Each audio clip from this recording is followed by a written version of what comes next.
Hi అండి. నమస్తే. తెలుగు నవలా శ్రోతలకు లక్ష్మీ కథల ప్రపంచానికి స్వాగతం. కళ్ళు తెరిచిన సీత అనే యథార్థ గాథను వింటున్నాం కదండి.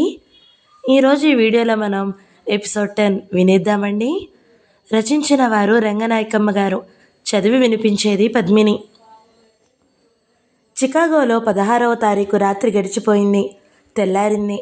శ్యామల పిల్లాడి పనులు చూసుకుంటూ ఉంటే సీత ఇడ్లీలు చేసింది. సీత పిల్లాడికి తినిపిస్తూ ఉంటే శ్యామల సీత కోసం ఎక్కడైనా తినడానికి పనికొస్తుందని సేమియా ఉప్మా చేసి బాక్సులో ఇచ్చింది. శ్యామల సీత టికెట్ని ప్రింటౌట్ తీసి ఇవ్వాలి. ఆ సదుపాయం ఇంట్లోనే భర్తగారి కంప్యూటర్లో ఉంది, కానీ అది వాడడం శ్యామలకి ఇష్టం లేదు. ఆఫీస్కి తొందరగా వెళ్ళి అక్కడే అది తీసుకోవాలి. ఆ రోజు శ్యామల కొడుకుని కాపలా కాసే కేర్ సెంటర్కి ఎందుకో సెలవు. వాణ్ణి కూడా తీసుకుని ఎయిర్పోర్ట్కి పోవాలంటే అక్కడ వాడిని వేసుకుని తిరగడం కుదరదు. పిల్లాన్ని తండ్రికే అప్పజెప్పవలసి వచ్చింది. సీతగారిని ఎయిర్పోర్ట్లో దించేసి వచ్చేస్తాను, ఆఫీస్కి సెలవు పెట్టేస్తాను, వచ్చేదాకా పిల్లాన్ని చూడమంది. అతనికి ఆఫీస్ పని ఉంటుంది, అయినా ఒప్పుకున్నాడు. సరే తొందరగా రా, నేను తొందరగా వెళ్ళాలి అన్నాడు. పిల్లాన్ని తండ్రికి వదిలేసి ఇద్దరూ బయలుదేరిపోయారు. ఆఫీసులో టికెట్ ప్రింటౌట్ తీసుకుని ఎయిర్పోర్ట్కి చేరారు. సీతని అక్కడ వదిలేసి శ్యామల తొందరగా ఇంటికి వచ్చేయాలనుకుంది, కానీ అక్కడ ఎలా చేసుకోవాలో సీతకి గందరగోళం అయిపోయింది. అక్కడ మాట్లాడే వాళ్ళ ఉచ్చారణే సీతకి అయోమయంగా అయ్యింది. శ్యామల మొదట కారుని ఇంటర్నేషనల్ ఎయిర్పోర్ట్ దగ్గర ఆపింది, కానీ ఎక్కడ కాదని డొమెస్టిక్ ఎయిర్పోర్ట్కి వెళ్ళాలని తర్వాత తెలిసింది. మొదట హుస్టన్కి వెళ్ళాలంటే అది అమెరికాలో స్టేటే కాబట్టి ఆ ప్లేస్కే వెళ్లాల్సి వచ్చింది. అక్కడ ఒక లోకల్ ట్రైన్ నడుస్తుంది, చిన్న బస్సు, అంతా కంపార్ట్మెంటే. కారుని అక్కడే వదిలేసి ఆ ట్రైన్లో సామాన్లతో పాటు ఎక్కారు. అక్కడికి చేరడానికి 4-5 నిమిషాలే పట్టింది. అక్కడ దిగి కౌంటర్ దగ్గరికి వెళితే సామాన్లు 2 వాళ్ళు తీసుకున్నారు. ఒక్కోటి 10 కిలోల బరువుతో ఉన్నాయి. శ్యామల ఇంట్లోనే వాటిని తూచారు. సామాన్లు 2 కలిపి 20 కిలోలే. ఇంకో 20 కిలోల బరువు కూడా తీసుకువెళ్ళొచ్చు, కానీ ఆ బరువు అంతా నాగరాజు అప్పకొంపలో ఉండిపోయింది. ఆ సామాన్లని చెక్కిన్ వాళ్ళు తీసుకుని పోయారు. తరువాత టికెట్ని తీసుకుని మూడు పేపర్లు ఇచ్చారు. అవి బోర్డింగ్ పాసులట. హుస్టన్ వెళ్ళడానికి ఒకటి, దుబాయ్కి ఒకటి, చివరికి హైదరాబాద్కి ఒకటి తీసుకుంటారు. ఆ 3 పేపర్లు అందడంతో సీత పని పూర్తయింది. శ్యామల వెనక్కి వెళ్ళిపోవాలంటే మళ్ళీ లోకల్ ట్రైన్ ఎక్కి వెళ్ళి తన కారు తీసుకుని వెళ్ళాలి. ఆ లోపల ఇంటి నుంచి పిల్లాడి తండ్రి నుంచి 2 సార్లు ఫోన్లు. ఇంకా ఎంతసేపు, నేను తొందరగా వెళ్ళాలి అని ఒకసారి. ఇంకా ఎంతసేపు, నీతో ఏమీ పరిచయం లేని ఆ అమ్మాయి కోసం అంత టైం పెడతావా అని ఇంకోసారి. శ్యామల తొందరగానే వచ్చేద్దాం అనుకున్నాను, ఈ అమ్మాయికి ఇక్కడేమీ తెలియడం లేదు, ఇంకో అరగంట పడుతుంది నాకు ఇక్కడ అని చెప్పేసి ఫోన్ ఆపేసింది. అంత చెప్పిన 10 నిమిషాల్లోనే ఇంకో ఫోన్ ఇంటి నుంచి. లోకల్ ట్రైన్లో ఉండగా శ్యామల సెల్ తెరవనే లేదు. సీత పని ముగిసాకే శ్యామల కదిలింది. అప్పటికి ఇంకో ఫోన్ వచ్చినా శ్యామల ఎత్తలేదు. సీత చిన్న నవ్వుతో, గాంధీ గారు నాకు రాసిన ఒక మెయిల్లో నువ్వు 5 నెలలకే ఎందుకు వదిలేస్తున్నావో అర్థమైంది, కానీ 5 నెలల దాకా ఎందుకు వదలలేదో అర్థం కాలేదు అన్నారు. మీ గురించి ఈ ఒక్క సంగతి తెలిస్తే మిమ్మల్ని కూడా ఆయన అలాగే అంటారు అంది. శ్యామల కూడా నవ్వి, అయ్యో, ఆ మాటలన్నీ నన్ను ఎప్పుడో అనేశారు. బుద్ధి తెచ్చుకోవలసిన రోజుల్లో బుద్ధి రాలేదు నాకు. నువ్వు హాయిగా వెళ్ళిపోతున్నావు. నీలాగా నేను కూడా ఎప్పుడు వచ్చేస్తానో అక్కడికి. వెళ్తాను సీత, చూసావుగా, ఒక్క పూట పిల్లాన్ని చూడ్డానికి ఎంత గొడవ. వాడి అల్లరి నాకు ఎంత ఆనందంగా ఉంటుందో అతనికి అదేమీ పట్టదు. సీత కళ్ళు చెమ్మగిల్లాయి. మన బాధ కన్నా మనకి మేలు చేసిన వాళ్ళ బాధే మనకు ఎక్కువ బాధ. శ్యామలకి నమస్కారం చేసింది. జాగ్రత్తగా వెళ్ళండి, చాలా దూరం, నెమ్మదిగా వెళ్ళండి. మీ కారులో వెనక సీటు మీద 2 కార్డులు పెట్టాను. అవి గిఫ్ట్ కార్డులు, నాకు పెళ్లిలో ఎవరో ఇచ్చారు. వాటిని డబ్బుగా వాడుకోవచ్చు అన్నారు. నేను సెల్ కూడా కొనుక్కోలేదు, వాటిని అలాగే ఉంచాను. మీకు అంతకన్నా ఏమిస్తాను? అక్కడే చెప్తే మీరు వద్దంటారని చెప్పలేదు. బాబుకి ఏమైనా కొనిపెట్టండి. బాబుని జాగ్రత్తగా చూసుకోండి. బాగా అల్లరి పిల్లాడు. పోనీ వాణ్ణి నేను తీసుకుపోనా? మా అమ్మ పెంచుతుంది. లేకపోతే మీ అమ్మగారికి అప్పచెప్పేస్తాను. అయ్యో, వాణ్ణి ఈ దేశం నుంచి తీసుకువెళ్ళాలంటే వాడికి వీసా కావాలి, తండ్రి పర్మిషన్ కూడా కావాలి. లేకపోతే వాణ్ణి తీసుకువెళ్ళడం కుదరదు. అందుకే కదా నేను ఇక్కడ పడి ఏడుస్తున్నాను. లేకపోతే వాణ్ణి తీసుకుని ఎప్పుడో పారిపోదును. అయ్యో అలాగా అన్నట్టు సీత ఆశ్చర్యపోతూ వింది. సీత, నాకు టైం అయిపోతుంది, వెళ్తాను. నువ్వు సంతోషంగా ఎగిరి వెళ్ళిపో. వెళ్తానండి, మిమ్మల్ని తలుచుకుంటూ వెళ్తాను. నన్ను తలుచుకుంటూ కాదు, రంగనాయకమ్మ గారిని తలుచుకుంటూ వెళ్ళు. ఆమె చెప్పారు కాబట్టే చేశాను. ఎవరైనా మిమ్మల్ని సహాయం అడిగితే చెయ్యరా అండి? ఏమో, ఇలాంటి సహాయాలు చేయాలంటే బోలెడు టైం పెట్టాలి. నిన్న ఆఫీసులో పర్మిషన్ తీసుకున్నాను, ఇవాళ పూర్తిగా సెలవు పెట్టాను. ఇంట్లో చంటి పిల్లాడు, మన సంబంధాలే తెగిపోయి ఉన్నాయి. ఆఫీసులో బండ పని. బోలెడు మంది ఎంప్లాయీస్ని తగ్గించేసి ఉన్న వాళ్ళకే పని పెంచేస్తున్నారు. నాది అసలే కాంట్రాక్ట్ ఉద్యోగం. నేను కాలిఫోర్నియాలో పెద్ద ఉద్యోగంలో ఉండేదాన్ని. ఇతని కోసం అది వదులుకొని ఇక్కడికి వచ్చాను తెలుసా, ఈ కాంట్రాక్ట్ ఉద్యోగంలోకి. ఇది ఇప్పుడు ఊడుతుందో తెలీదు. గొడ్లలాగా పనిచేస్తేనే ఉద్యోగాల్లో నిలబడతాం. నీకు తెలుసు కదా, ఇంకా తెలుస్తుంది రేపటి నుంచి. నా చరిత్ర అంతా రంగనాయకమ్మ గారికి తెలుసు. ఆవిడ అడుగు చెబుతారు. సహాయాలు ఎందరికో కావాలి, రకరకాల సహాయాలు కావాలి. అడిగిన వాళ్ళందరికీ చేయగలనా సీత? చేయలేను. సరే గాని ఆ కార్డులు ఎందుకు కారులో పడేశాము? పిచ్చి పని. డబ్బు నేనేం చేసుకుంటాను? సరే సీత, హాయిగా వెళ్ళిపో, బాయ్. సీత కళ్ళు జలజలా వర్షించాయి. దుఃఖం ఆగలేదు. ఆ దుఃఖం తన కోసం కాదు, శ్యామల కోసం. శ్యామల పరిస్థితికి అంత దుఃఖం కలిగింది సీతకి. శ్యామలని వదలకూడదనిపించింది. శ్యామలతో వెనక్కి వెళ్ళిపోవాలి అనిపించింది. సీత కళ్ళు తుడుచుకుంటూ మిగతా ప్రయాణికులతో క్యూలో విమానం వైపు వెళ్ళిపోయింది. శ్యామల ఇంటికి చేరి కారు ఆపేసరికి అతను అక్కడే పిల్లాన్ని దింపేసి తన కారులో వెళ్ళిపోయాడు. ఇద్దరికీ మాటలు ఉండవు. శ్యామల గ్యారేజ్ తలుపులు రిమోట్తో మూసేసి ఇంట్లోకి వెళ్ళి పిల్లాడికి అన్నం పెట్టి తను అన్నం తిని పిల్లాడిని నిద్రపోచ్చి తర్వాత రవికి ఫోన్ చేసింది. సీత వెళ్ళిపోయిందని చెప్పి తర్వాత గిఫ్ట్ కార్డుల సంగతి చెప్పింది. అవి రెండూ కలిసి $150 రూపాయల్లో అయితే దాదాపు 7,000. మీరు టికెట్ కోసం చాలా పెట్టారు కదా రవి, ఆ కార్డులు మీకు పంపించేస్తాను, వాడుకోండి అని చెప్పింది. రవి ఒప్పుకోలేదు. ఆ అమ్మాయికి ఉద్యోగం దొరికేదాకా డబ్బుతో అవసరం ఉంటుంది, ఆమెకే ఇచ్చేయాలి. ఒక పని చెయ్యండి, హైదరాబాద్లో నాకు అకౌంట్ ఉంది, అందులో నుంచి 7,000 సీతకి ఇచ్చేయమని గాంధీకి చెబుతాను. ఆ కార్డును నాకు పంపేయండి, వాడుకుంటారు అని చెప్పాడు రవి. శ్యామల తర్వాత మాకు ఫోన్ చేసింది. అప్పుడు అక్కడ మధ్యాహ్నం 1 దాటింది. ఇక్కడ హైదరాబాద్లో అర్ధరాత్రి. గాంధీ నిద్రలో ఉన్నాడు. ఆ ఫోను నేనే తీశాను. నేను ఇంకా అప్పటికి పడుకోలేదు. శ్యామల, సీతని ఎయిర్పోర్ట్లో వదిలేసి వచ్చాను. ఈ పాటికి విమానం వెళ్ళిపోయే ఉంటుంది.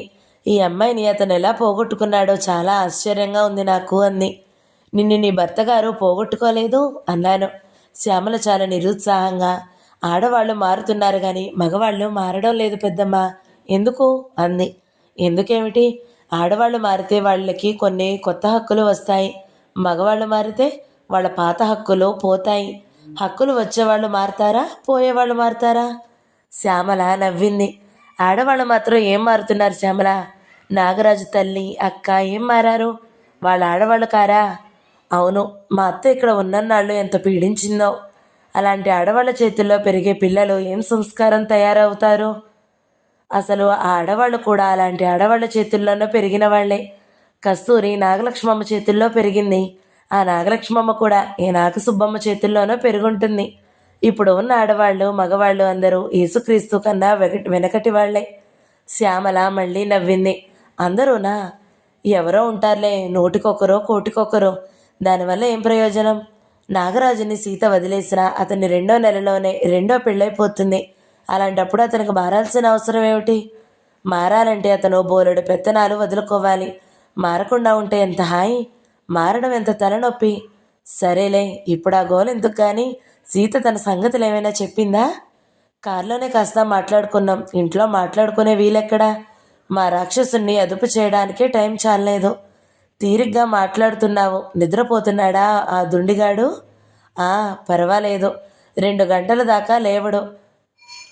లేచాడంటే చచ్చానే. ఒక పిల్లాన్ని పెంచాలంటే ఒకళ్ళు చాలరు, 2 3 మార్చి మార్చి చూసుకోవాలి. మనల్ని మన పెద్దవాళ్ళు ఎంత కష్టపడి పెంచారో అంది సీత. అంతే మరి, నానమ్మలో అమ్మమ్మలో ఉంటే పిల్లలకి హాయిగా ఉంటుంది. అమెరికాలో అమ్మమ్మలో ఎక్కడి నుంచి వస్తారు కానీ? సీత కబుర్లు చెప్పు. ఏమన్నా సంగతులు చెప్పిందా? చెప్పింది 2 3. అందరి సంసారాలు ఒకటే పెద్దమ్మ, మగాళ్ళు పెత్తనాలే. గుర్తొచ్చింది. ఉద్యోగం చేయొద్దంటాడట. ఒకవేళ చేస్తే అతను ఎప్పుడు మానేయమంటే అప్పుడు మానేయాలట. నేను స్టాప్ ఇట్ అంటాను, అప్పుడు నువ్వు స్టాప్ చేసేయాలి. ఎందుకు ఏమిటి అనకూడదు. అలా ఇష్టమైతేనే చెయ్యి, అది షరతు అన్నాడట. అమ్మో, నాకెంత భయం వేసిందో. నా మొగుడు ఎంత నయమో అనిపించింది. నీ దగ్గరికి వస్తుందిగా, అన్నీ చెబుతుంది. ఆ నాగరాజు అనేవాడిని ఇప్పటిదాకా ఫ్యూడల్ మూర్ఖుడు అనుకుంటున్నాను. అసలు వాడు బానిస యజమానుల కాలం వాడన్నమాట. యేసుక్రీస్తు పూర్వం వాడు స్టాప్ ఇట్ అనగానే ఆమె ఆగిపోవాలా? తను యజమానిని అనుకుంటున్నాడు. అబ్బా, ఎలా భరించిందో. ఏం భరించింది? 2 నెలలకే అతని ధోరణి గ్రహించేసింది. సీతకి చాలా ధైర్యంలే పెద్దమ్మా, చాలా ధైర్యస్తురాలు, నాలాగా పిరికిది కాదు. నువ్వు మాత్రం ఏం పిరికిదానివి? కాకపోతే కాస్త ఆలస్యం అయింది నీ పిరికితనం వదలడానికి. సమస్యలు నెత్తి మీదకొచ్చి పెడితే ఎవరికైనా వస్తుందిలే ధైర్యం. అసలు సమస్యలే లేకపోతే ధైర్యంతో ఏం అవసరం? నువ్వైనా సీత అయినా పనికి మారిన వాళ్ళని ఎంచుకున్నారు. వాళ్ళు ఎలాంటి వాళ్ళో మొదటి నుంచి తెలిసిపోతూనే ఉన్నారు. ముందు సమస్యలు తెచ్చిపెట్టుకుంటారు, తర్వాత ధైర్యాలు ప్రదర్శిస్తారు. అదేం వివేకం? పనికి మారిన మూర్ఖుల్ని కట్టుకుని వాళ్ళ నుంచి బయటపడడానికి ధైర్యం ప్రదర్శించడాలు, చెయ్యకపోతే మంచివాడు దొరక్కపోతే పెళ్ళే చేసుకోను అని ఆ ధైర్యం ఏదో మొదటే ప్రదర్శించరాదో? మంచి అంటే ఏమిటో చెడ్డ అంటే ఏమిటో తెలిసి ఏడిస్తే కదా నాకు. అదే మరి అసలు సమస్య. ఆడవాళ్ళు మారుతున్నారన్నావు, ఏం మారుతున్నారు? రేపు వదిలేయవలసిన మూర్ఖుల్ని వాళ్ళే ఎంచుకుంటే అదేం మార్పు? మూర్ఖుల్ని ఎంచుకోకూడదని ముందే తెలుసుకుంటే అదీ మార్పు. ఆడవాళ్ళకే కాదు, మగవాళ్ళకైనా అది సమస్యే. అలాంటి చరిత్రలు జరుగుతున్నాయి. అయ్యో, నీ దగ్గర అర్ధరాత్రి ఇప్పుడు నీ నిద్ర పాడు చేశాను. పడుకో పెద్దమ్మా. లేదులే, ఇంకా పడుకోలేదు, చదువుకుంటున్నాను. సీత కబుర్లు చెప్పు. సీత 5 నెలల్లో తెంపేసుకుంది. నేను 5 ఏళ్ల నుంచి ఇక్కడే దేకుతున్నాను. సరేలే, నీ సమస్యలు నీకున్నాయి. నువ్వు ఆ రోజు కోసం ఎదురు చూస్తున్నావు కదా. ఒక్క మాట చెప్పగానే ఎంత చక్కగా చేశావు శ్యామల. ఇంకో సీతని అప్పచెప్పనా? ఇక్కడ సీతలు లేరు పెద్దమ్మా, నాలాంటి వాళ్ళే ఉంటారు. వాళ్ళు దేనికి తెగించరు. నీకు ఆత్మవిమర్శ ఎక్కువైపోయింది. మంగమ్మ శబదం సినిమా కథ తెలుసా? కొడుకు పెద్దవాడై తల్లిని రక్షిస్తాడు, అలాగే నీ కొడుకు నిన్ను రక్షిస్తాడులే. అందాక ఆగు. శ్యామల బాగా నవ్వింది. సీత గురించి ఇంకా చెప్పు శ్యామల. నిన్న రాత్రి మీరు తెల్లార్లు కబుర్లు చెప్పుకున్నారా చక్కగా? ఎక్కడ చెప్పుకున్నావు? సీతని పై బెడ్రూమ్లోకి వెళ్ళి పడుకోమన్నాను. పైన పడుకుంది కదా. ఏమిటి, పైన పడుకుందా? ఎందుకు? నీ దగ్గర కింద హాల్లో పడుకోలేదా? పిల్లాడి కోసం నేను అప్పుడప్పుడు లేస్తూ ఉంటాను, లైట్ వేస్తాను. తనకి నిద్ర చెడుతుంది కదా. ఛీ, నిద్ర చెడుతుందనా? నిన్ను వదిలేసి పైకి వెళ్ళిందా?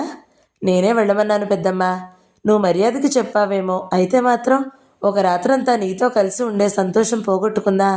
నీ దగ్గరే తివాచీ మీద పడుకుని నీతో పిల్లాడి కోసం మీరు లేస్తే నేను మీకు సాయం చేస్తాను అనొద్దు.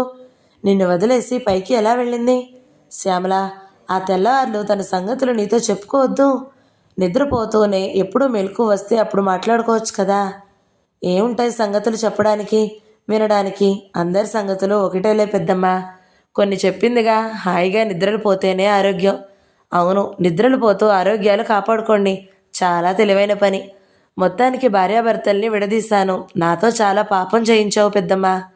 వాళ్ళు భార్యాభర్తలు కారు, బానిస యజమాని. ఆ కబుర్లన్నీ చెప్పుకుంటూ తెల్లార్లు గడపొద్దు. పోనీలే పెద్దమ్మా, సీతతో అనొద్దు, బాధపడుతుందేమో. ఎందుకు అనొద్దు? తప్పకుండా అంటాను. అనకపోతే తన పొరపాటు తనకెలా తెలుస్తుంది? సరే, సీతనే కాదు, నన్ను అను, నేను తెలుసుకుంటాను. నిన్ను అంటే ఇక నువ్వు తెలుసుకునేది ఏముందిలే. అమెరికా మోజుతో పండిపోయావు. ఇది కూడా నేను తెలుసుకున్నట్టే. నువ్వు తిడితేనే నాకు శక్తి వస్తుంది. నా తిట్లన్నీ ఎప్పుడో అయిపోయాయి. కొత్త తిట్లు లేవు నా దగ్గర. పాతవే మళ్ళీ మళ్ళీ గుర్తు చేపెద్దమ్మా. శ్యామల మళ్ళీ మళ్ళీ నవ్వుతూ ఫోన్ పెట్టేసింది. ఈ పిల్లకి ఇంకా నవ్వు ఎలా మిగిలి ఉందో నాకైతే అర్థం కాదు. అవతల కొంప తగలబడుతూనే ఉంటుంది, యువతల నవ్వులు కూడా పుట్టుకొస్తూనే ఉంటాయి.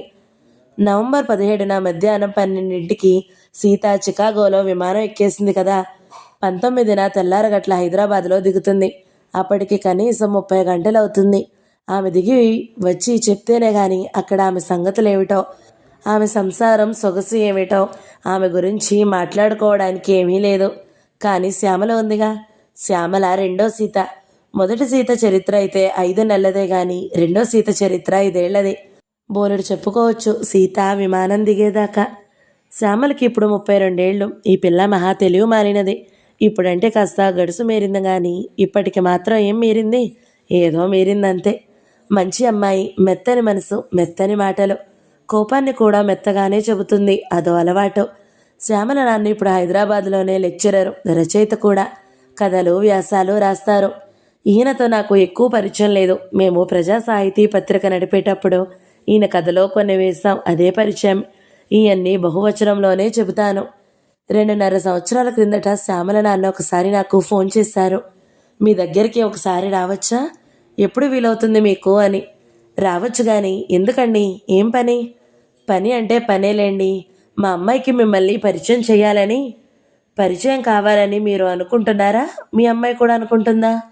చెప్పాలంటే మా అమ్మాయికి మీ గురించి ఏమీ తెలియదండి. ఇప్పటిదాకా 2 ఏళ్ల నుంచి అమెరికాలో ఉంది. అంతకుముందు చెన్నైలో ఉంది. పెళ్ళైందిలేండి, అలాంటి సమస్యల్లోనే ఉంది.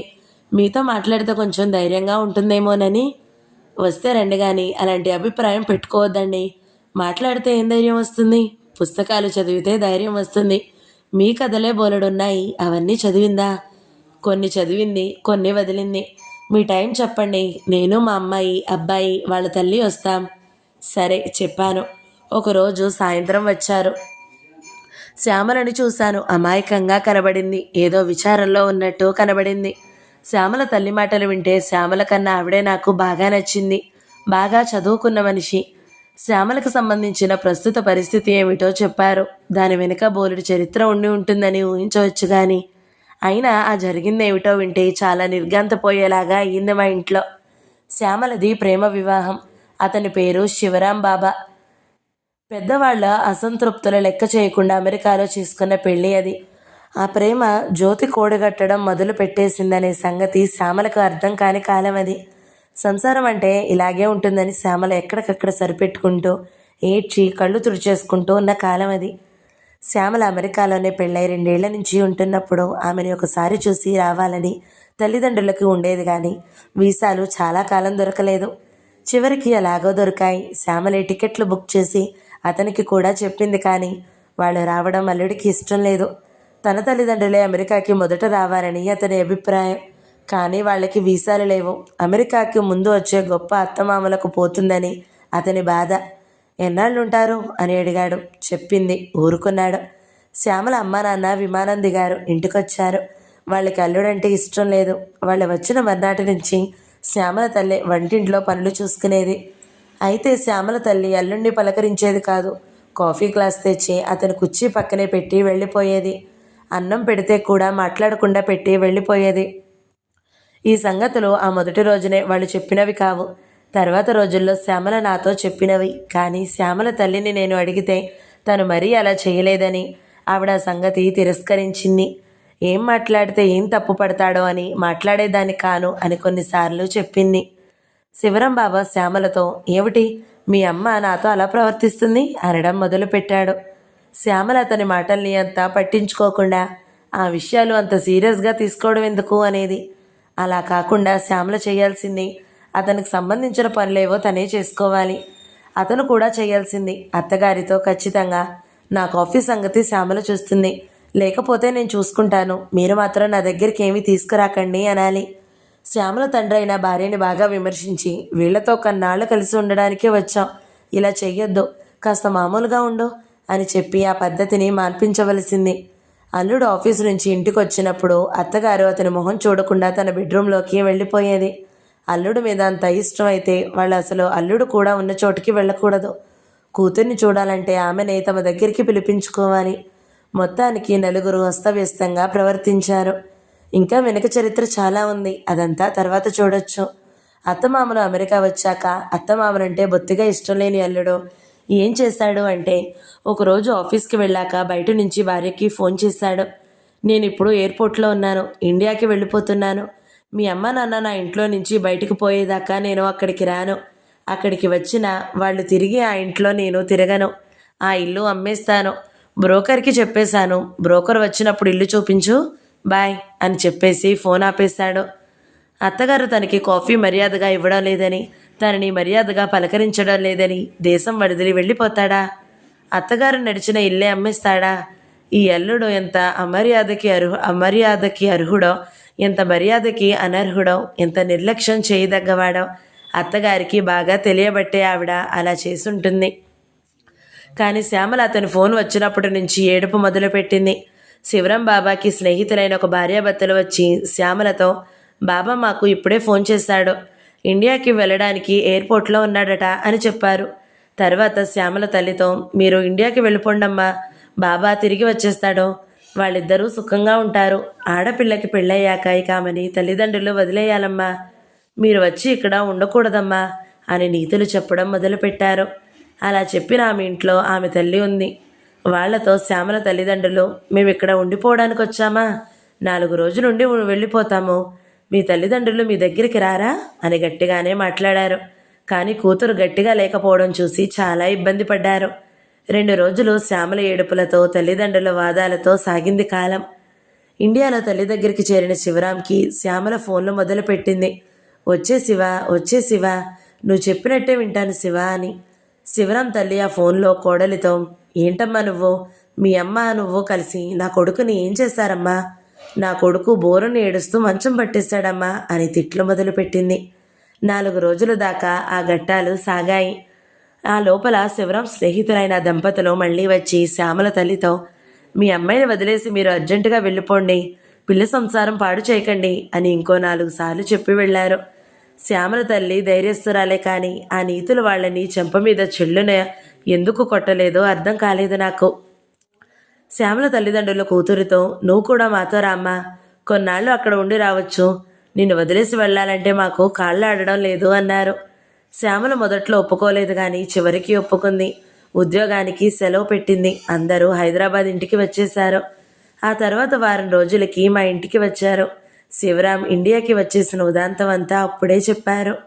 శ్యామల తల్లిదండ్రులు అనేదేమిటంటే ఆమెను తిరిగి శివరాం దగ్గరికి వెళ్ళొద్దని, ఉద్యోగం ఇండియాలోనే చేసుకోమని. కానీ శ్యామల దీర్ఘ విచారంలో మునిగిపోయింది.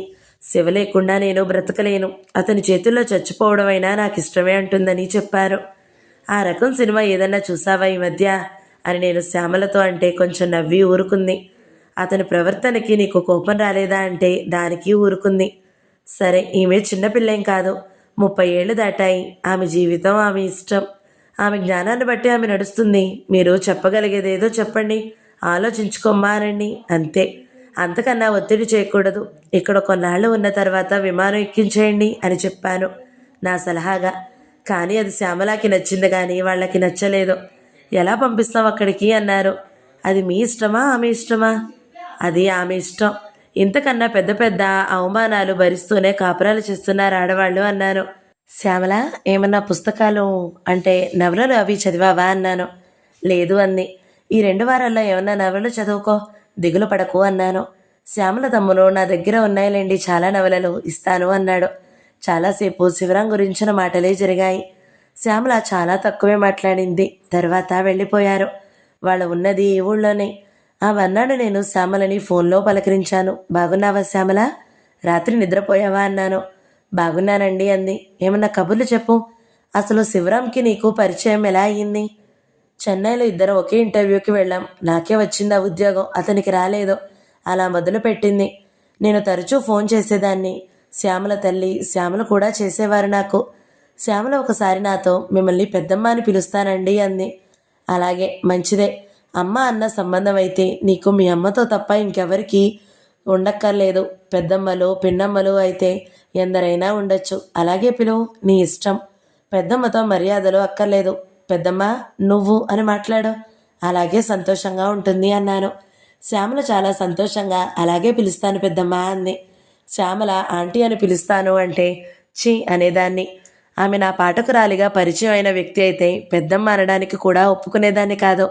రచయితతో పాఠకులకి అలాంటి వరుసలు కాదు, నా పేరుతోనే పిలువు అనేదాన్ని. ఆమె నా పాఠకురాలు కాదు, శ్యామల తల్లి నాకన్నా చిన్నది, అందుకే అలాగే శ్యామల అన్నాను. అలాగే పిలవడం మొదలుపెట్టింది. శ్యామల తల్లి ఒక వారం రోజుల్లో పాత చరిత్ర అంతా చెప్పుకొచ్చేశారు. తల్లి అయితే అల్లుడి మీద విమర్శలతోటి, శ్యామల అయితే అలాంటి విమర్శలు లేకుండాను.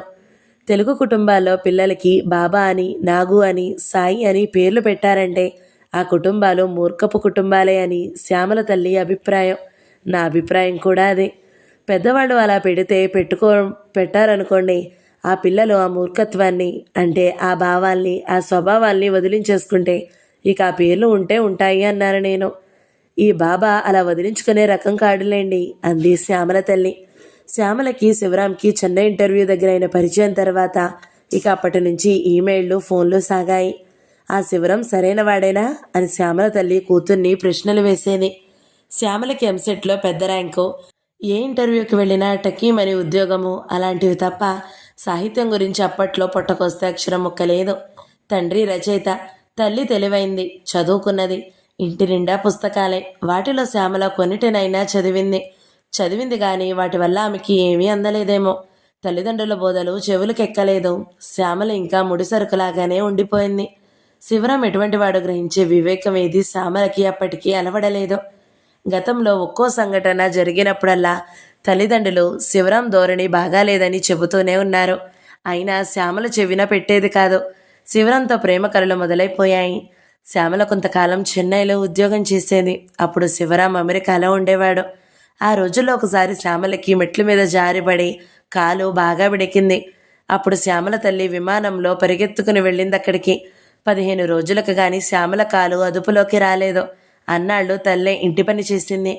అలాంటి రోజుల్లో శ్యామలకి శివరాం ఫోన్లో ఏమని, మా అక్క, మా నాన్న వాళ్ళు చెన్నై చూడ్డానికి వస్తారు, నీ దగ్గర పెట్టుకుని వాళ్ళకి ఆ సిటీ అంతా చూపించు, వాళ్ళని నువ్వే వెంట పెట్టుకుని తిప్పు అని. శ్యామలకి బాగాలేని సంగతి శివరాంకి తెలుసు. అయినా శ్యామల త్వరలో చెన్నై నుంచి అమెరికాలో, కాలిఫోర్నియాలో ఇంకో కంపెనీలోకి మారబోతుంది కాబట్టి ఆ లోపలే తన వాళ్ళు శ్యామల ఖర్చుతో చెన్నై చూసేయాలని శివరాం పథకం.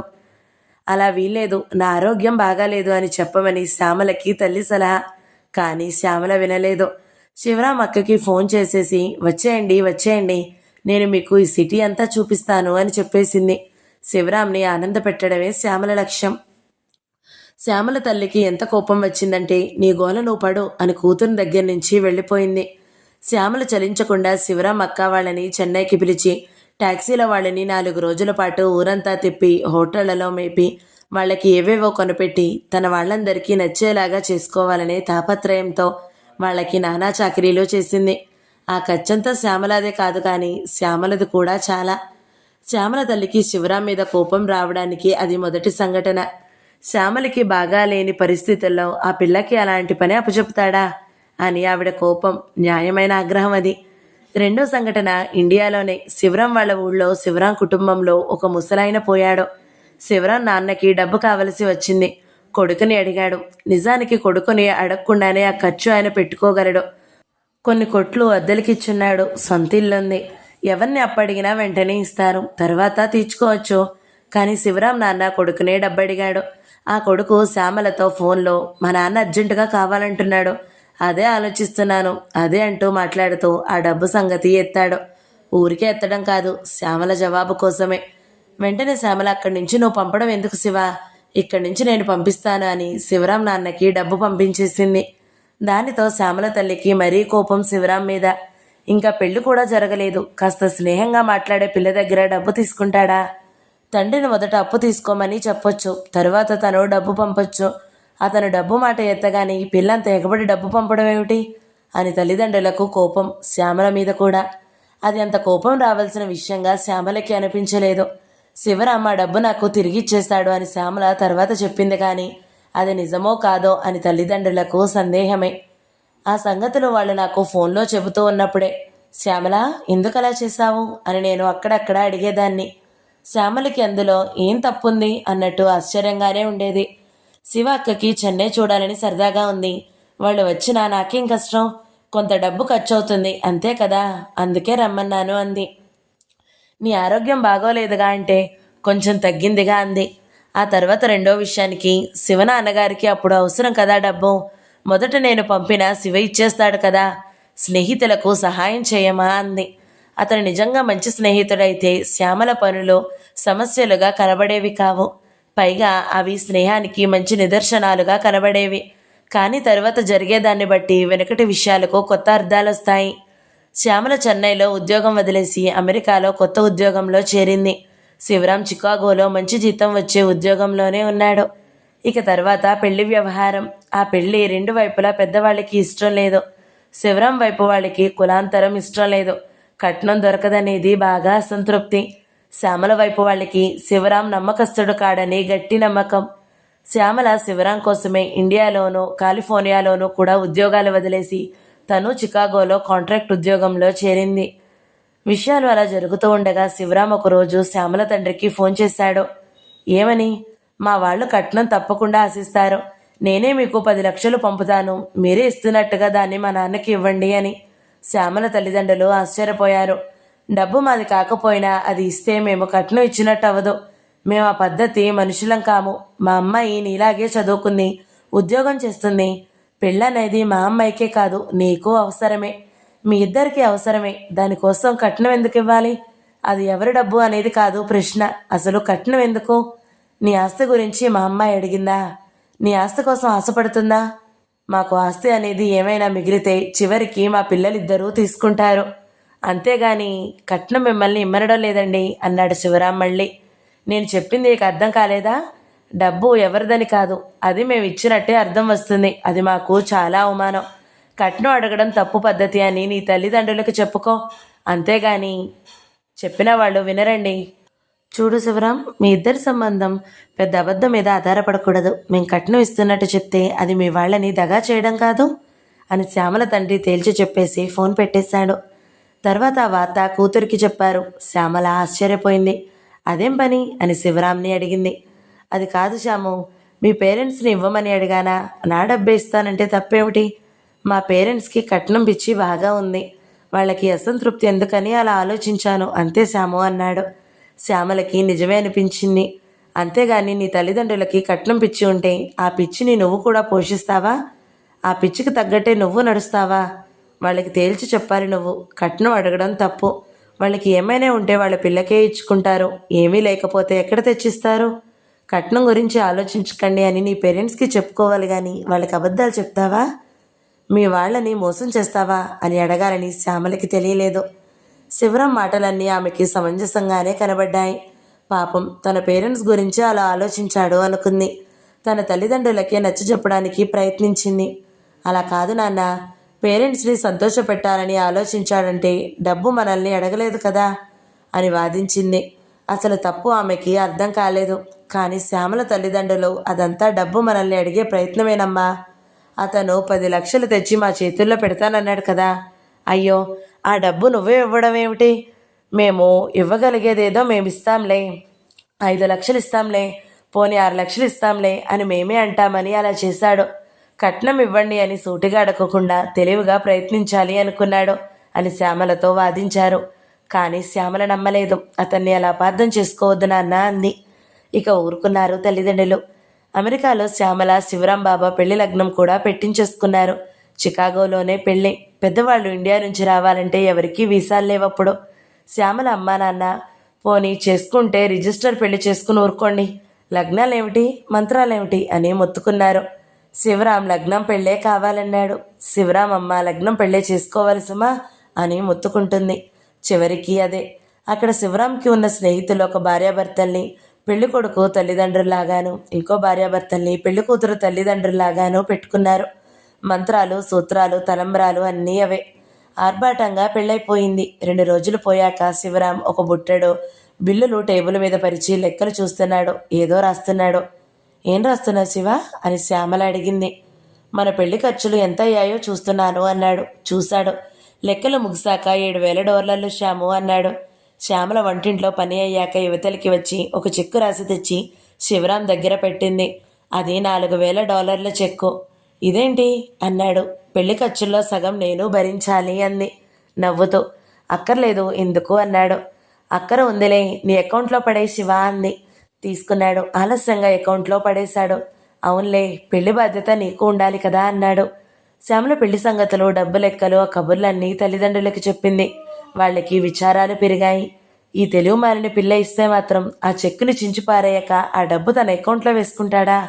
ప్రేమ ప్రేమ అన్నారు. అదేం ప్రేమ? ప్రతి ఖర్చుని అలా సగం సగం సమానం లెక్కలు చూసుకుంటారా? అయ్యయ్యో, ఇదేం కాపురం అని చాలా దిగులు పడిపోయారు. ఆ తర్వాత కూడా శ్యామల అప్పుడప్పుడు కొన్ని కబుర్లు చెప్పేది, కానీ ఆ కబుర్లు కూడా అలాగే ఏడ్చేవి. కానీ శివ ఇంట్లో పనులు బాగా చేస్తాడు అని శ్యామల తల్లిదండ్రులతో చెప్పేది. ఇవాళ బాత్రూంలో పువ్వుల్లా కడిగేశాడు, నిన్న తివాచీలన్నీ దులిపేసి పనిచేశాడు, అంట్లు తోమడం అంటే నాకు భలే చిరాకు, పాపం అప్పుడప్పుడు శివే చేసేస్తాడు అని సంతోషంగా చెప్పేది. శ్యామల చెప్పని వార్తలు ఉండేవి. అతని చీటికి మాటికి అలిగేవాడు. ఎందుకో తెలిసేది కాదు, ఏదో అసంతృప్తితో కుములుతున్నట్టుగా మౌనంగా కనబడేవాడు. అడిగితే అబ్బే ఏముంది అనేవాడు. అలాంటి విషయాలు శ్యామల మొదట్లో పట్టించుకునేది కాదు. కొన్నిసార్లు తను చిరాకు పడేది. 2 రోజులు మాట్లాడడం మానేసిన అతను లెక్క చేసేవాడు కాదు. శివరాం అసంతృప్తి శ్యామల జీతం తన చేతికి అందడం లేదని, అదంతా తనకి అప్పచెప్పేస్తే తను మెయింటైన్ చేస్తాడు కదా అని. అలా జరగాలని అతనికి ముచ్చట. సంసారం అంతా మగాడిలాగా తను నడపాలని. శ్యామల జీతం శ్యామల అకౌంట్లో ఉండడమే మొదటి నుంచి శ్యామలకి అలవాటు. చెన్నైలోనూ అలాగే, కాలిఫోర్నియాలోనూ అలాగే. జీతం చికాగోలోనూ శ్యామల అకౌంట్లోనే పడుతుంది. శివరాం జీతం శివరాం అకౌంట్లోనే. కానీ భార్య జీతం కూడా భర్త అకౌంట్లోకే మారాలని ఆ భర్త కోరిక. ఆ సంగతి శ్యామలకి అర్థం కాక అతని ఎలకలకి విచారాలకి కారణం తెలిసేది కాదు ఆ పిల్లకి. శ్యామల తల్లిదండ్రులు సారి ఏదో అవసరం వచ్చిందని కొంచెం డబ్బు అడిగితే వాళ్ళకి శ్యామల డబ్బు పంపింది. అది శివరాంకి నచ్చలేదు. ఒకసారి శ్యామలకి హైదరాబాద్ స్నేహితులు హైదరాబాద్లోనే సిటీకి దూరంగా ఉండే ఏరియాలో అపార్ట్మెంట్ తయారవడం చూసి శ్యామలతో అంది, నువ్వేమైనా ఒకటి కొనుక్కుంటావా అని. శ్యామల వివరాలన్నీ తెలుసుకుని శివరాం ముందు పెట్టింది. మనం ఇండియాకి వెళ్ళిపోతే అక్కడ మనకు ఇల్లు ఉంటుంది కదా అంది. హైదరాబాద్లో ఇల్లు ఉండడం శివరాంకి ఇష్టమే, కానీ అది శ్యామల ఇల్లుగా ఉండడం అతనికి ఇష్టం లేదు. అది తన పేరునే ఉండాలి, కనీసం జాయింట్గా ఉండాలి అని తన అభిప్రాయం. ఆ మాట అతను పైకి చెప్పలేదు. నా అకౌంట్లో ఉన్న డబ్బు కూడా ఇస్తాను, ఆ ఇంటిని ఇద్దరి పేరున పెట్టు అని అయినా అతను అనలేదు. అసలు ఆ కొనే వ్యవహారాలు జరుగుతూ ఉన్నప్పుడు శ్యామల తల్లిదండ్రులు కూడా కొన్ని పొరపాట్లు చేశారు. వాళ్ళు శ్యామలకి ఫోన్ చేస్తే ఆ ఫోన్ని శివరాం ఎత్తితే అతనితో బాగున్నావా అనే ఒక్క పలకరింపు తప్ప కొనబోయే ఇంటి వ్యవహారాల గురించి అతనితో ప్రస్తావించేవారు కాదు. అది తమ కూతురు కొనుక్కునే ఇల్లు కాబట్టి కూతురితో మాట్లాడితే చాలు అన్నట్టు ఆ ఇంటి ధర గురించి, లోన్ గురించి అన్నీ కూతురుతోనే సంప్రదించేవారు. కూతురుతో చెప్పే మాటలే అల్లుడితో కూడా చెప్పే అతని అభిప్రాయాలు కూడా అడుగుతూ జరుగుతున్న విషయాలు అతనికి కూడా తెలియజేస్తే తమ తప్పు ఉండదు కదా అని వాళ్ళు ఆలోచించలేదు. కూతురు ఎలాగూ అల్లుడితో కలిసి ఉంది, వాళ్ళ మధ్య కలతలు రేగకుండా ఉండాలి అని ఆలోచించి ఇంటిని కొనే వ్యవహారాలు ఇలా జరుగుతున్నాయి అని అల్లుడికి కూడా చెబుతూ ఉండడమే మంచిదని శ్యామల తల్లిదండ్రులకు తోచినట్టు లేదు. అల్లుడి మీద కోపంతో వివేకం పోయింది వాళ్ళకి. శ్యామల ఎప్పుడూ తెలివి మారినదే. తను ఆ ఇల్లు కొనడం శివరాంకి ఇష్టం లేదని అర్థమైనప్పటి నుంచి అతని దగ్గర ఇంటి వ్యవహారాలు తరచుగా ఎత్తకుండా ఉండేది. అతనికి ఇష్టం లేనట్టు కనబడుతుంది కాబట్టి ఆ ఇల్లు కొనవద్దనే మొదట అనుకుంది. కానీ కొనేస్తే తర్వాత ఇష్టపడతాడులే అనుకుంది. ఆ వివరాలు మొదట్లో అతనికి చాలాసార్లు చెప్పబోయింది, కానీ అతను ముఖం తిప్పేసి అదంతా నువ్వో చూసుకో అనేవాడు. కొన్నిసార్లు శ్యామలకి కోపం కూడా వచ్చింది. ఇక చెప్పడం తగ్గించేసింది. అతనికి ఇష్టం లేనప్పుడు మళ్ళీ మళ్ళీ చెప్పి చికాకు పెట్టడం బాగుండదు అని కూడా అనుకుంది. అంతేకాని ఇల్లు కొనడం నీకెందుకు ఇష్టం లేదు, నీ అభిప్రాయం చెప్పు అని అతన్ని గట్టిగా అడగలేదు. శ్యామల తన డబ్బుని ఎవరెవరికో ఇచ్చేయకుండా ఒక ఇల్లు కొనుక్కుంటుందంటే ఆస్తి రద్దీ ఉండే భర్తకి సంతోషంగానే ఉండొచ్చు. కానీ శివరాంకి అత్తమామలు తనతో సంప్రదించడం లేదని, శ్యామల కూడా ఆ మాట తగ్గించేసిందని అదంతా సహించలేని విషయం అయిపోయింది. ఏది పైకి మాట్లాడుకోగలిగే న్యాయమైన బాధలు కావవి. అందులోనే మళ్ళీ రకరకాల తప్పులు, తెలుసుకొని తెలియక చేసిన తప్పు గురించి తెలిసిన తర్వాత కూడా ఒప్పుకోరు, సర్దుకోరు. పాపం పెరిగినట్టు పెరుగుతాయి తప్పులు, గుట్టలు, మనస్పర్ధలు. ప్రేసి ప్రియుల మధ్య అప్పుడప్పుడు సరసాలు, సల్లాపాలు సాగిన ప్రేమలు కలలో హరించిపోవడం మొదలవుతుంది. ఎలాగైతేనే శ్యామల పేరున హైదరాబాద్లో ఒక అపార్ట్మెంటు ఏర్పడిపోయింది. అప్పటికి శ్యామల తల్లిదండ్రులకు, శివరాం తల్లిదండ్రులకు కూడా వీసాలు దొరికాయి. శ్యామలకి తల్లిదండ్రులను చూసి చాలా కాలమైంది. శివరాం అయితే అప్పటికి 2 సార్లు ఒంటరిగా ఇండియాకి వెళ్ళొచ్చాడు. తల్లిదండ్రుల దగ్గరికి రావడానికి శ్యామలకి ఆసక్తి తక్కువ.